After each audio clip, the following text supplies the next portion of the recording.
থাকে। এই সময় হালকা পরিমাণে যে ঠান্ডা বাতাসটি হয় সেটি থেকে কিন্তু খুব সহজে যে কারো ঠান্ডা লেগে যায়। যেমনটা দেখতে পাচ্ছেন আমার কিন্তু ঠান্ডা লেগে গেছে। তো ঠিক তেমন ভাবেই কিন্তু প্রেগনেন্সি মাদার যারা রয়েছেন তাদের ক্ষেত্রেও কিন্তু এই ঠান্ডা লাগার প্রবণতা কিন্তু সবচেয়ে বেশি পরিমাণে থাকে।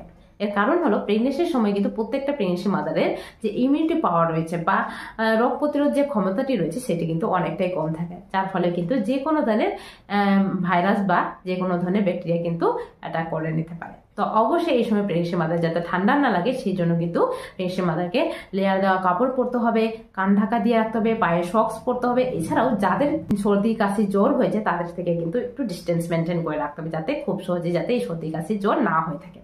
তো এই জিনিসটি কিন্তু খেয়াল রাখতে হবে। তারপরে দ্বিতীয় যে বিষয়টি কথা বলবো, সাধারণত উইন্টার সিজন এই সময় কিন্তু আমাদের পিপাসা কম লাগে, তার জন্য কিন্তু আমাদের শরীর কিন্তু খুব তাড়াতাড়ি ড্রাই হয়ে যায়, ডিহাইড্রেট হয়ে যায়।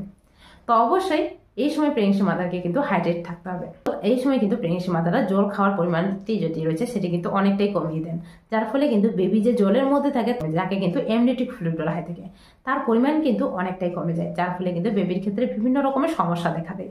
তো অবশ্যই এই সময় প্রেগনেন্সি মাদারে যেটা বলবো যে এই সময় কিন্তু জল খাওয়ার যে পরিমাণটি রয়েছে সেটা কিন্তু কখনো কম করা চলবে না।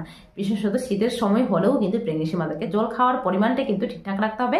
দিনে অন্তত পক্ষে 3 লিটার কিন্তু অবশ্যই জল খেতে হবে মনে করে।